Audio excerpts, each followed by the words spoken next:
নদিয়া জেলার শান্তিপুরে হস্তচালিত তাঁতশিল্পকে বাঁচাতে এবং মহিলাদের স্বনির্ভর করতে একটি বিশেষ উদ্যোগ গ্রহণ করা হয়েছে। সম্প্রতি শান্তিপুরের ঘোষ মার্কেট তাঁতকাপড়ের হাট কর্তৃপক্ষ ঘোষণা করেছেন যে তাঁতশিল্পের সঙ্গে যুক্ত মহিলাদের জন্য হাটের মধ্যে বিনামূল্যে জায়গা বরাদ্দ করা হবে। বাংলার ঐতিহ্যবাহী হাতে বোনা তাঁতের শাড়ি যা নদিয়া এবং ফুলিয়ার বহু মানুষ তৈরি করেন, বর্তমানে বিপন্ন অবস্থায়।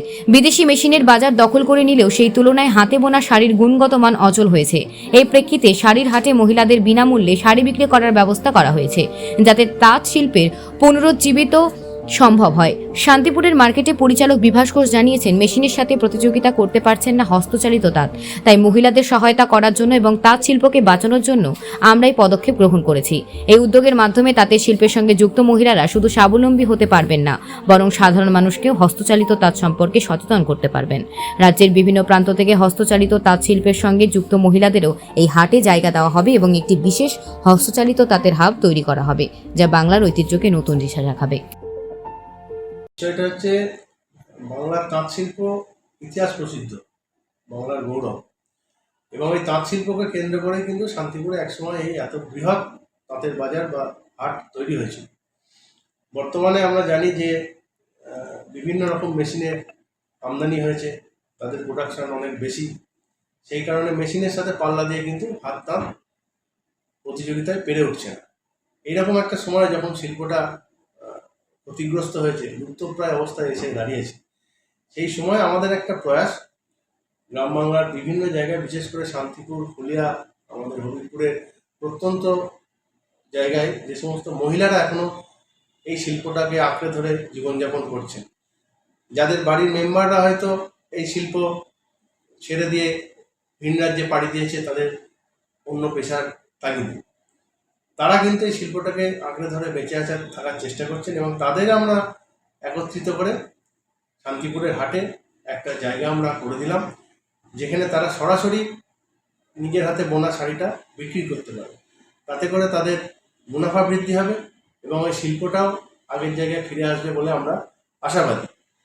আজকে জোনা 15 মায়েরা তাদের শাড়ি নিয়ে বসেছেন আমাদের হাটে।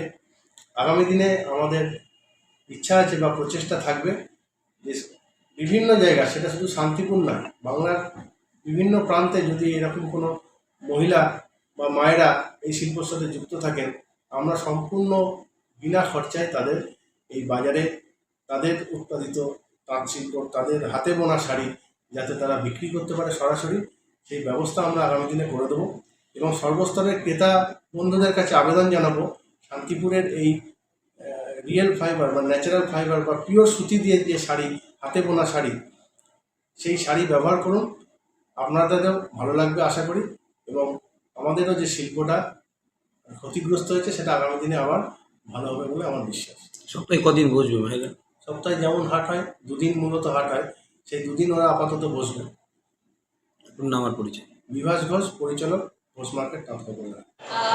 আমার নাম পৌলমী দাস। আমি সুইচন ফাউন্ডেশন সংস্থায় কাজ করি, এবং আমাদের সুইচনের একটা নতুন উদ্যোগ, সেটা হচ্ছে দিদিদের হ্যান্ডলুম নিয়ে কাজ করা, এবং পিওর হ্যান্ডলুম যেটা নাকি হারিয়ে যাচ্ছে, পাওয়ার লুম বা অন্যান্য যে সমস্ত শাড়ি রয়েছে, সেই সমস্ত শাড়ির জন্য হয়তো হ্যান্ডলুমটা অনেকটা হারিয়ে গেছে। তো সেটা যাতে হারিয়ে না যায়, দিদিদের যে এই কষ্ট, এই যে শ্রম, এই যে দিদিদের প্রত্যেকটা সুতো যে দিদিরা গাচ্ছে, এই যে সুতোয় যে দিদিদের কষ্ট বা দুঃখ এটা যে রয়েছে, সেটাকে মাথায় রেখেই আমরা চিন্তাভাবনা করলাম যে হ্যান্ডলুম নিয়ে যদি আমরা কিছু কাজ করতে পারি।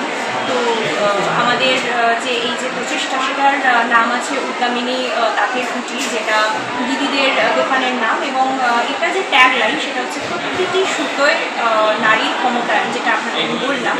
তো সেটা মাথায় রেখে আমাদের এই ট্যাগ লাইন, এবং এই যে আমাদের যে প্রচেষ্টা, এটা সম্পূর্ণ সফল হয়েছে আমাদের এই ঘোষ মার্কেটের যে মালিক বিভাস ঘোষ, তার জন্যই পুরোটা হয়েছে।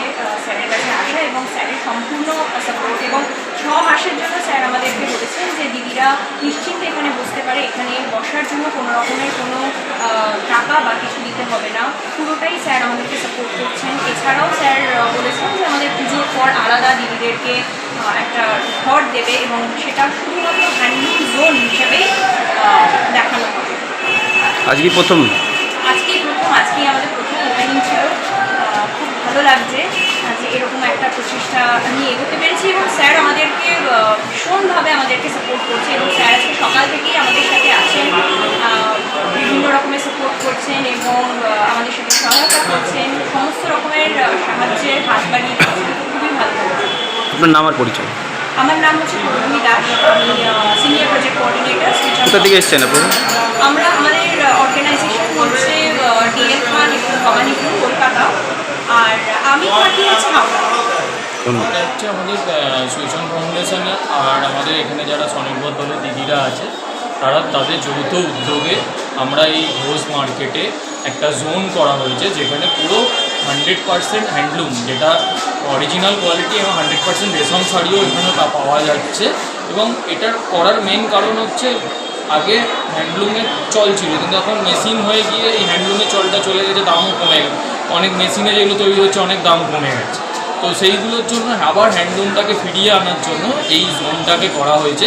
এবং এখানে স্বনির্ভর দিদি যারা নিজেরা বানাচ্ছে শাড়ি নিজের হাতে হ্যান্ডলুম দিয়ে, তারা এখানে এসে বসছে। এবং এটা মেন আরও একটা কারণে করা হয়েছে যে সবাই প্রোডাকশান করে, অনেক কিছু বানায়, ম্যানুফ্যাকচারও করে, কিন্তু তারপর সেটাকে মার্কেট করা যায়। তো তারপর এই করে করে আস্তে আস্তে অনেক দিদি এরকম হারিয়ে যাচ্ছে যারা শাড়ি তৈরি। তো তাদের আবার মনোবলটা ফিরিয়ে আনার জন্য তাদের একটা ছোটো মার্কেট লিঙ্কেজ শুরু করা হয়েছে।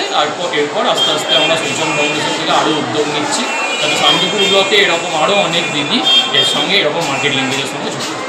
আজকের থেকেই শুরু হলো? হ্যাঁ, আজকে থেকেই শুরু। আপনার নাম আর পরিচয়? আমার নাম সৌমদীপ, আমি অ্যাজ এ প্রজেক্ট ম্যানেজার সুইচন ফাউন্ডেশনে কাজ করি। কতজন দিদি এসছে আজকে? আজকে এসছে 9 জন দিদি।